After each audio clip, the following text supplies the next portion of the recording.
Vamos a acabar ahora el punto número 2 con el cuadro de texto que sale en la página 162. Este cuadro de texto no hay que copiarlo, simplemente es un cuadro explicativo que me va a ayudar a explicaros las políticas de las democracias europeas. Todos estos gobiernos democráticos que hemos visto van a adoptar algunas medidas contradictorias. En primer lugar, conceden el sufragio universal, pero a la vez limitan algunas de las libertades ciudadanas, lo que va a provocar protestas, manifestaciones, huelgas, etcétera, según vaya subiendo la carestía de la vida. Las masas populares reaccionan y utilizan ese derecho al voto para apoyar a partidos de ideología obrera, es decir, partidos de la izquierda. Los que más obtienen representación son los de la izquierda moderada, sobre todo los laboristas en el Reino Unido, socialistas en Francia o los socialdemócratas en Alemania, aunque también crecen en menor medida los partidos de la izquierda radical, pero van a ser en muchos casos partidos extraparlamentarios, donde van a tener más peso dentro de Europa Occidental, van a ir creciendo sobre todo en Alemania. ¿Qué provoca todo este crecimiento de los partidos obreros? Pues que la burguesía, que es conservadora, se asuste por el ascenso de los partidos obreros y las reivindicaciones obreras y van a apoyar a partidos autoritarios o directamente fascistas que llegan al poder gracias al apoyo de la burguesía. Es el caso de Italia y Alemania. Ahora vamos con el punto 3, el origen y el triunfo de los totalitarismos. Las causas que explican el triunfo de los totalitarismos son estas. La Gran Guerra, la Primera Guerra Mundial, va a crear en algunos grupos, sobre todo excombatientes, conductas militares y muchos de ellos no consiguen adaptarse a su vuelta a la vida civil. Además, en algunos países en concreto, o en todos, pero en algunos más que otros, hubo una exaltación del sentimiento nacionalista. En Alemania, por causa de la derrota, los excombatientes consideraron la derrota para ellos fue una traición de los políticos que negociaron la paz. Y en el caso de Italia, hemos visto que se puso en marcha lo de la victoria mutilada. Italia había sido uno de los vencedores, pero estimaban que no se le había recompensado en función de los sacrificios que habían hecho. Además, la crisis del año 29 va a reforzar la implantación de políticas proteccionistas, es decir, políticas que protegen productos nacionales frente a los extranjeros. Otro Otra de las causas es el protagonismo que en la crisis va a obtener algunos de los estados con la intervención sobre todo a través de la vida económica de los países y la vida social. Se crean nuevos partidos que dicen representar a las masas descontentas y dar soluciones fáciles a problemas complejos como es el paro, los salarios bajos, la falta de tierras para el campesinado, es decir, usando una demagogia muy exacerbada.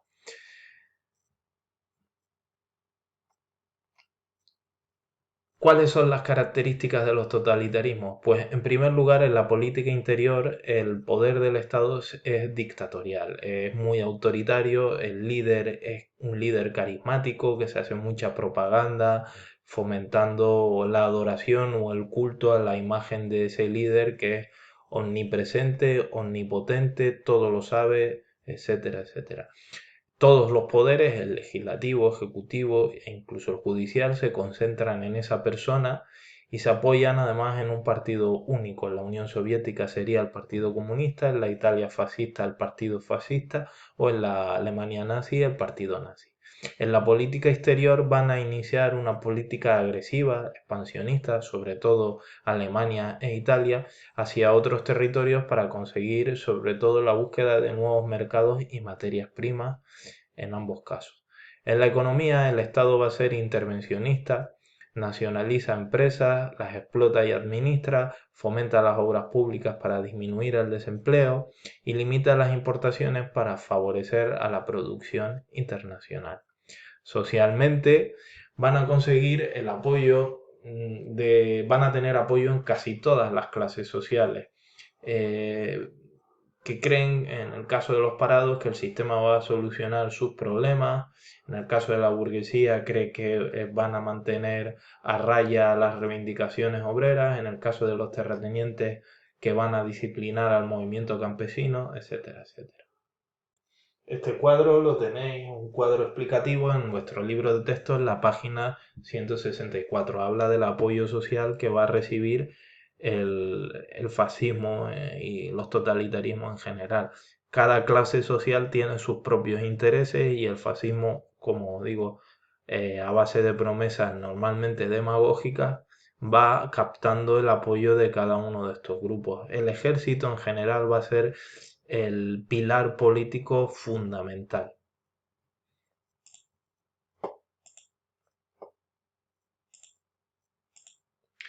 Mirad, los métodos de los estados totalitarios para afianzar su poder son claros. La propaganda. La propaganda es una propaganda constante, machacona, en prensa, radio, carteles. Hay una censura previa.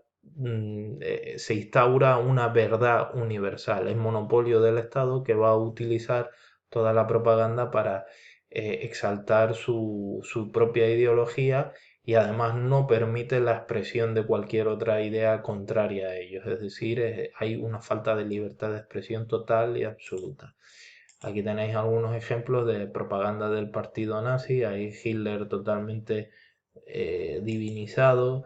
O por ejemplo, en este otro cartel donde se acusa a los judíos de acaparadores. Otro de los métodos va a ser el control de la cultura. La educación, la literatura, el arte, teatro, cine, todo son películas propagandísticas. La educación está destinada a exaltar valores patrióticos, valores nazis, a acusar, por ejemplo, a los judíos a través de literatura antijudía. En el caso fascista italiano, franquista español, pues lo mismo, encuadrando a la población en organizaciones de la juventud, como la Juventud Hitleriana, los Valillas en Italia, eh, etcétera, etcétera. En la Unión Soviética igual, con los pioneros. Aquí tenéis un ejemplo de cómo se impone en la cultura el Mein Kampf, por ejemplo, la obra de Adolf Hitler, donde expresaba sus ideas, pues se convierte en un libro prácticamente de cabecera. Vende millones y millones de libros en Alemania. En otro caso también, otro de los métodos, uno de los más importantes, es una policía secreta represiva. En el caso de Alemania, la Gestapo, la NKVD en la Unión Soviética. Es decir, hay una vigilancia total de la población para evitar cualquier tipo de disidencia. Y si se daban estas disidencias, los opositores al régimen no podían ser asesinados o eran deportados a campos de trabajo forzosos o ejecutados. Aquí tenéis una fotografía de algunos miembros de la Gestapo, en este caso ya durante la Segunda Guerra Mundial. Son miembros de la policía secreta en Bélgica. Y la violencia ejercida por el ejército y las fuerzas paramilitares.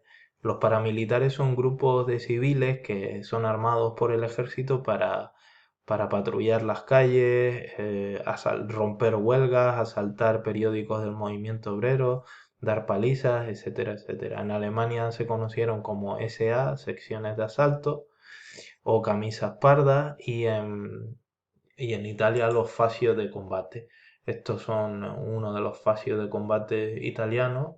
También se les llamaba camisas negras por las camisas que van a actuar de esa forma. Y a finales de a principios de los años 30 tenemos este mapa político europeo. Los países que están en verde claro son países donde aún subsiste la democracia. Los totalitarismos de derecha o países fascistas directamente son todos estos países de este verde más oscuro. Y en rojo este país, que es la Unión Soviética, el único país comunista en ese entonces, que es un totalitarismo de izquierda. Bueno, para acabar esta parte del tema, os mando por el Google Drive dos fichas en las que vamos a comentar, vamos a leerlas y responder a una serie de preguntas.